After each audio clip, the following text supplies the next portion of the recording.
Alors, on va analyser le travail de Emily P. Voilà.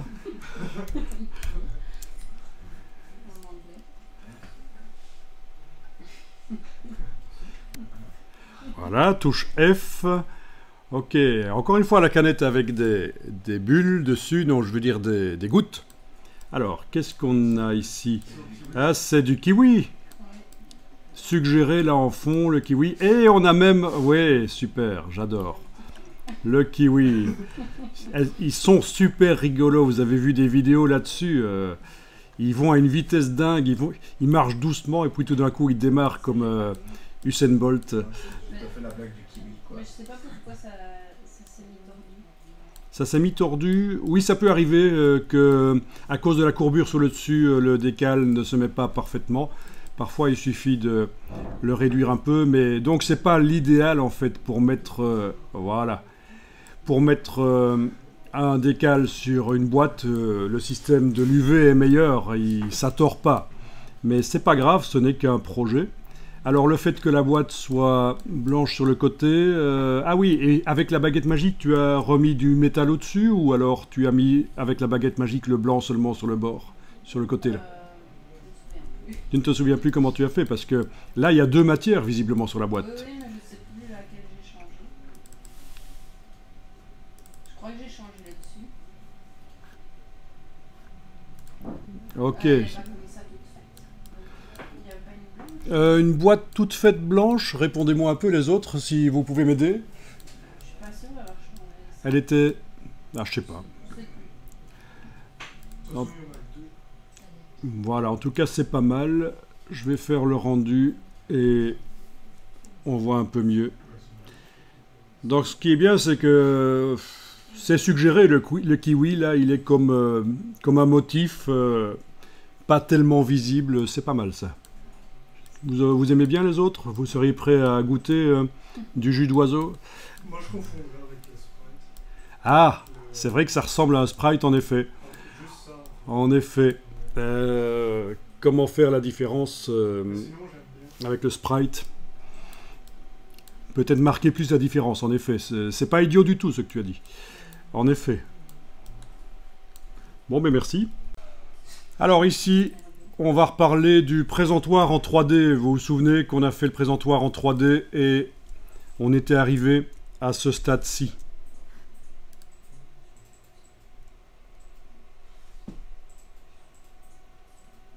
Donc on avait redessiné une forme à découpe, un die line dans Illustrator. On avait fait des objets 3D au départ des différentes parties intéressantes du die line et on était arrivé à quelque chose comme ceci. Ça vous rappelle quelque chose, ça? Ok. Alors l'exercice suivant. L'exercice suivant va consister à carrément oublier ceci, hein, le design qu'on avait mis, le motif et le swoosh de Nike. On va oublier, peu importe. Mais ce qui m'intéresse, c'est le panneau à l'arrière, là. Vous allez devoir, dans Illustrator, prévoir ceci. Écoutez bien. On va mettre un carré qui va dépasser du présentoir. Donc, il fait partie du présentoir. C'est le prolongement du papier, bien sûr. Mais il y a un carré qui doit dépasser parce qu'on mettra une photo dessus à un certain moment. Donc arrangez-vous pour qu'il y ait un carré qui déborde. Et à l'intérieur là de la zone, il va falloir deux carrés qui se superposent. Donc vous devez prévoir en fait une découpe. En plus de la découpe du bord, donc de tous ces objets, en plus de la découpe du bord, il y a... un carré qui va déborder. Bon, j'ai montré sur la droite, mais ça peut être par le haut, par la gauche, peu importe. Et dans la zone ici, deux carrés superposés. Mais il faut qu'ils soient bien distincts. Évidemment, il faut que chaque carré, on le voit bien distinctement. Cette phrase est importante. Chaque carré doit être vu en entier. Je veux pas un bout de carré, je veux 3 carrés vus en entier, un qui dépasse, 2 superposés sur le... Voilà. Et alors, pour ceux qui n'ont plus leur travail Illustrator, je peux vous envoyer mon travail Illustrator. Je vais vous le mettre au téléchargement. Je vous l'ouvre ici dans Illustrator. Donc il va certainement falloir utiliser, bien sûr, le Pathfinder. À mon avis, c'est vers ça qu'il va falloir aller. C'est bien sûr sur cette forme-ci qu'on va travailler rapidement. 3 carrés de, comme ça par exemple, des carrés de cette dimension-là, par exemple, voilà. Cette dimension-là. Je vais devoir en mettre 2 superposés là et un qui déborde. Tourner comme vous voulez. Ce sera peut-être plus sympa, plus dynamique s'ils sont tournés. Voilà. Est-ce que quelqu'un a une idée pourquoi je vous demande ça? Est-ce que vous avez déjà une petite idée de quels sont les pièges? Ah, c'est pas si évident que ça. C'est pas pour le débutant Illustrator, mais c'est pas non plus un truc extrêmement difficile à faire. Voilà, donc je vous ai fait un bit.ly, donc un raccourci vers le Drive, et je vais bientôt vous afficher l'adresse. Je teste juste pour voir s'il fonctionne. Oui, je vous ai mis la version Illustrator de mon Die Lines, mon Die Cut, et l'assemblage dimension aussi que j'avais créé. Donc, vous utilisez le vôtre ou le mien, à défaut, si le vôtre est foireux ou si vous ne l'avez pas avec vous. Voilà l'adresse que vous devez taper dans la barre d'URL d'un navigateur. Remarquez que carré et découpe, j'ai écrit ça sans accent parce que ça passe très mal dans les URL, les accents. Il n'y a pas d'espace non plus, vous avez remarqué.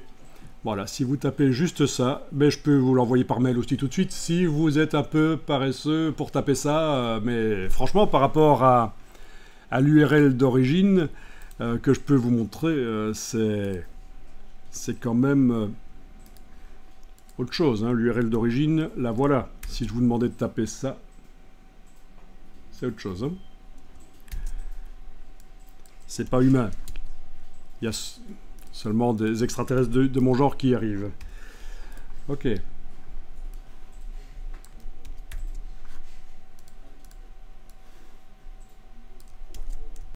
Donc ici, je vous ai mis 2 bit.ly, des raccourcis. Donc je fais de la veille sur le packaging de différentes manières. Ça, c'est la veille vers les vidéos YouTube, en fait. Et si vous tapez ça dans la barre d'URL d'un navigateur, vous allez tomber sur les vidéos packaging que je trouve intéressantes. Et c'est souvent des choses techniques. J'ai d'autres ressources où c'est des choses plus visuelles, mais là c'est souvent technique. Comment faire le packaging, tel ou tel effet. Vous avez 2 playlists parce qu'en fait il y en a une en anglais et une en français parce que voilà, il y en a qui n'aiment pas voir des vidéos en anglais et donc c'est séparé. Ok, donc par exemple je vais copier-coller ça dans la barre d'URL d'un navigateur et ça devrait m'amener vers, voilà, la playlist en anglais. Ah tiens, je vais changer de compte parce que sinon je visualise en tant qu'auteur, voilà, c'est mieux. Donc vous voyez 236 vidéos sur le packaging avec, comme c'est indiqué là, les dernières au-dessus de la liste. Donc, moi, je fais ça avant tout pour moi, personnellement. Mais je vous le montre si jamais ça vous intéresse et je vous incite à faire vos propres veilles par tous les moyens. Ça peut être YouTube, Discord, Facebook, n'importe quoi. Qu'est-ce qu'il y a d'autre comme endroit? Enfin, il y a plein d'endroits où on peut faire de la veille sur le graphisme, les évolutions du graphisme et sur les évolutions des technologies qui bougent énormément ces derniers temps. Ici, c'est la version à la playlist en français. Voilà, il y a beaucoup moins, 49 vidéos. Parfois, on trouve la même vidéo que dans la playlist en anglais parce qu'il y a certaines vidéos qui sont sans commentaires. C'est juste de la musique avec des démonstrations. Ça explique pourquoi dans les 2 playlists, on peut trouver parfois les mêmes vidéos.